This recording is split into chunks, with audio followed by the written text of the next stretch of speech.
बिस्मिल्लाहिर्रहमानिर्रहीम। अस्सलाम वालेकुम।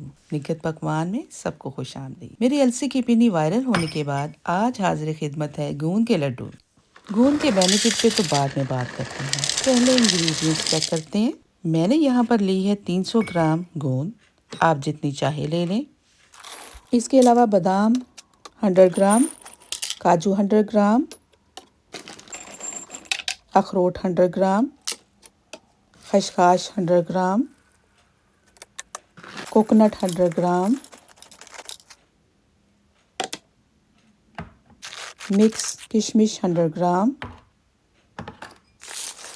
पिस्ताशियो 60 ग्राम, मूंगफली 100 ग्राम।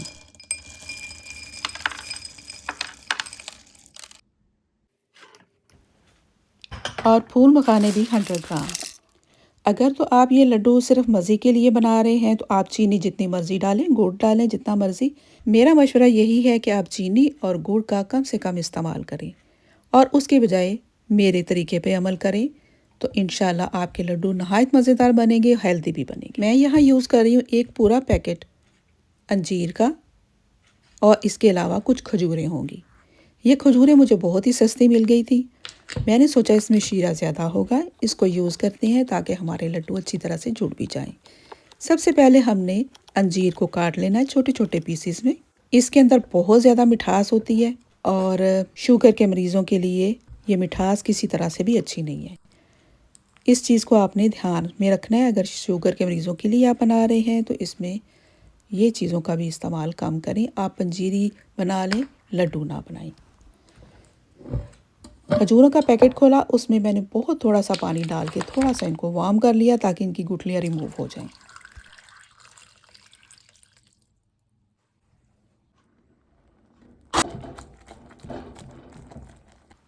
गूंद के जितने मोटे चंक होंगे उतना ही मुश्किल होगी इसको फ्राई करने में।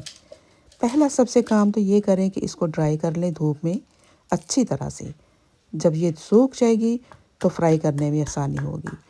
क्योंकि ये बहुत बड़े बड़े चंक थे तो मुझे एक पहलवान को बुलाना पड़ा जिसने मुझे ये कूंडे डंडे में तोड़ तोड़ के तो पीसेस छोटे करके दे दिए। अब आते हैं गूंद को फ्राई करने की तरफ। फ्राई करने का बेहतरीन तरीका आपको बताऊंगी। कम से कम देसी घी का इस्तेमाल करना है और थोड़ी से थोड़ी गूंद को डाल के इस तरह से फ्राई कर लेना है और एक साइड पर एक बाउल रखना है, उसके ऊपर एक छलनी रखनी है। जब ये हल्की आंच पे फ्राई हो जाए, क्रिस्पी हो जाए, तो इसको उठा के घी समेत उसके अंदर डाल देना। घी सारा बाउल के अंदर रह जाएगा, उसको वापस पैन में डाल देना और दोबारा से थोड़ी थोड़ी डाल के गूंद फ्राई कर लेनी है। इसी तरह सारी की सारी थोड़ी थोड़ी करके क्यों फ्राई करनी है? इसलिए कि अगर हम सारी डालेंगे तो वो तली नहीं जाएगी, वो ज़्यादा घी लेगी। ज़्यादा घी हमने डालना नहीं है, थोड़े थोड़े घी में कर रहे हैं इसलिए थोड़ी ही डालनी है ताकि अच्छी तरह से क्रिस्पी हो जाए। गूंद क्या है, इसकी तारीफ तो आपने बहुत सुनी होगी। जाहिर है गूंद के लड्डू बना रहे हैं, इतने शौक से आप देख रहे हैं, आपको तो पता होगा। मुझे जो सबसे ज़्यादा इसकी अच्छी बात लगी वो ये है कि ये डिमेंशिया में बहुत कारआमद है। डिमेंशिया यानी भूल जाने की बीमारी, दिमागी प्रॉब्लम, ये हमारा इम्यूनी सिस्टम बढ़ाती है, जिससे सर्दियों में छोटी मोटी खांसी, बुखार, इन्फेक्शन वगैरह से हमें बचा के रखती है। कमर दर्द, जोड़ों का दर्द, इस तरह की छोटी मोटी तकलीफों को भी ये दूर कर देती है। जब आप इसको खाएंगे तो आपको इसका अंदाजा हो जाएगा कि ये कितनी कारआमद है। गूंद सारी फ्राई करने के बाद जो छोटे छोटे पीसेस थे उनको मैंने थोड़ा सा क्रश कर लिया है। मोटे चंक को मैंने एक साइड पे कर लिया, उनको मैं बारीक पीस लूंगी। अब मैंने पैन को साफ कर लिया, चम्मच को भी साफ कर लिया। अब हमने बड़े ही तरीके के साथ थोड़े घी में इन सारी चीजों को कैसे फ्राई करना है, कॉमन सेंस के साथ हम इसको फ्राई करेंगे। सबसे पहले डाला 1 चम्मच घी, उसमें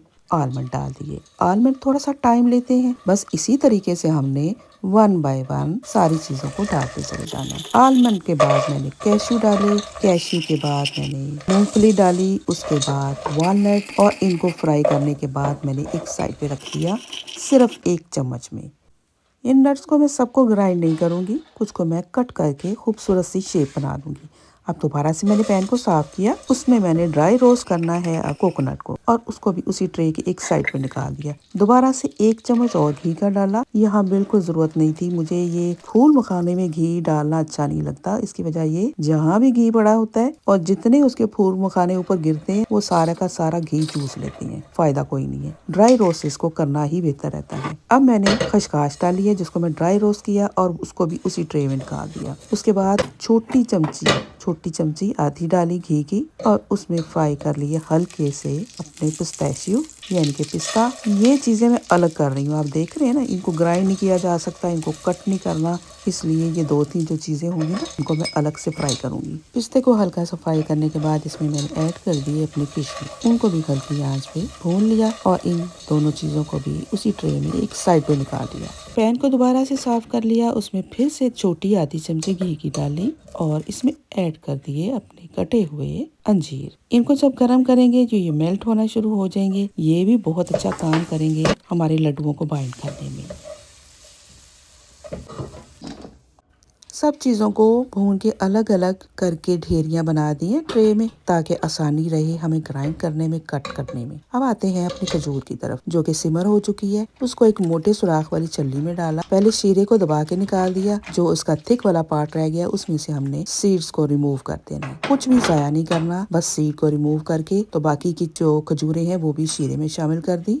यहाँ पर एक चीज मेंशन करना लाजमी समझती हूँ कि इस तरीके से पानी डाल के इनको सिमर करने से हमारे लड्डुओं में जो गूंद होगी वो थोड़ा सा जेली टाइप हो जाएगी, नरम हो जाएगी, खाने में आसानी होगी, बूढ़े बंदों के लिए ज्यादा आसानी होगी, बच्चे भी खा सकते हैं। लेकिन अगर आप क्रिस्पी चाहते हैं तो फिर आप ये पानी नहीं डालें, खजूरों को सीडलेस करें, हल्के से घी में उनको तल लेंगे जब तो वो मेल्ट हो जाएंगी। गर्म होने के बाद वो लड्डुओं को अच्छी तरह से बाइंड कर लेंगे। अच्छा, अब मैंने इसमें से कुछ चीजें उठा के मोटे चंक वाले गोंद में डाल दी है, खास करके खसखस तो मैंने काफी हद तक डाल दी है। इसको मैं ग्राइंड कर लूंगी।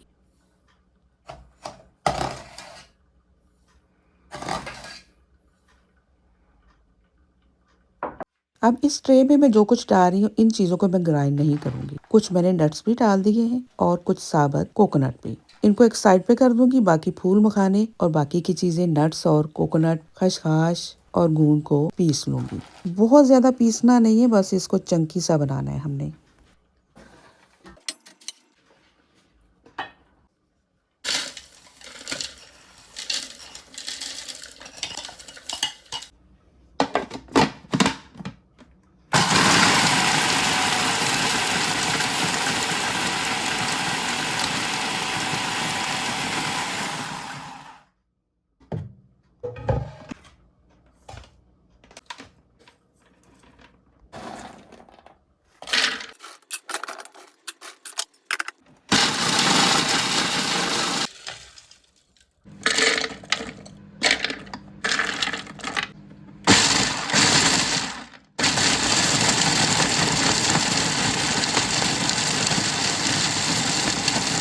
ग्राइंड होने वाली चीज़ें ग्राइंड हो गई है और जो साबुत नट्स हैं उनको हम क्या करते हैं, साबुत नहीं रहने देंगे, उनको कट कर लेते हैं। कुछ लोग इनको चॉप कर लेते हैं, कुछ ग्राइंड कर लेते हैं, आपकी मर्जी है। मैं इनको खूबसूरत सी शेप में कट कर लूंगी तो पता चलेगा कि नट्स डाले हुए हैं, मज़ेदार है, अच्छा लगेगा खाने में भी, आंखों को अच्छा लगे तो और भी ज़्यादा मज़ेदार लगता है।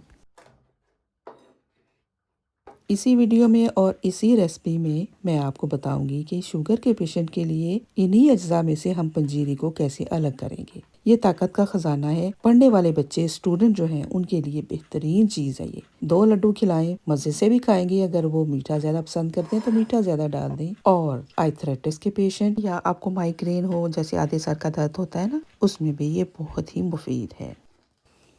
अब हम सारे इंग्रेडिएंट्स को इकट्ठा करते हैं, हाथों से मसल मसल के अंजीर के जो पीसीज हैं जो मेल्ट हो चुके हैं थोड़े बहुत, उनको सारी चीजों में इस तरह मिक्स करेंगे कि थोड़ा सा मीठा शामिल हो जाए उसमें, कुदरती मीठा। अब इस स्टेज पे आपने इस पंजीरी को अलग कर लेना है शुगर के पेशेंट के लिए। इसमें इनफ मीठा है उनके लिए कि मज़ा भी आ जाएगा उनको मीठे का, लेकिन उनको नुकसान भी नहीं होगा।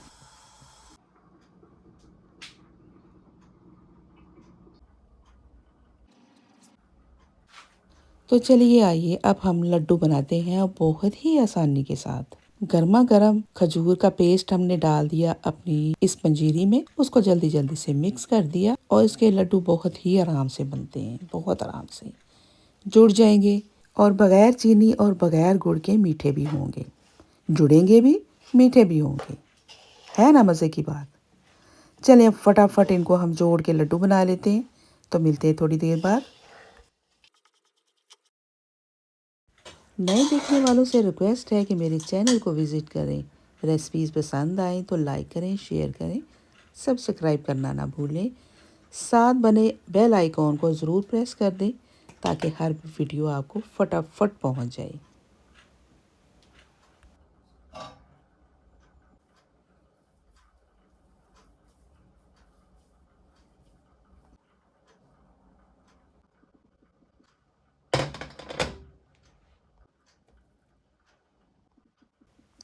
हर फैमिली मेंबर की पसंद के मुताबिक लड्डू रेडी कर लिए। कुछ हल्के मीठे वाले, कम घी वाले और कुछ में मैंने एक्स्ट्रा खजूर का पेस्ट डाल के उनको मीठा कर दिया है। तो ये हमारी 3 चीजें रेडी हो गई हैं। कम मीठे वाले, ज्यादा मीठे वाले और पंजीरी जो कि बिल्कुल मीठी नहीं है, हल्की सी उसमें मिठास शामिल है।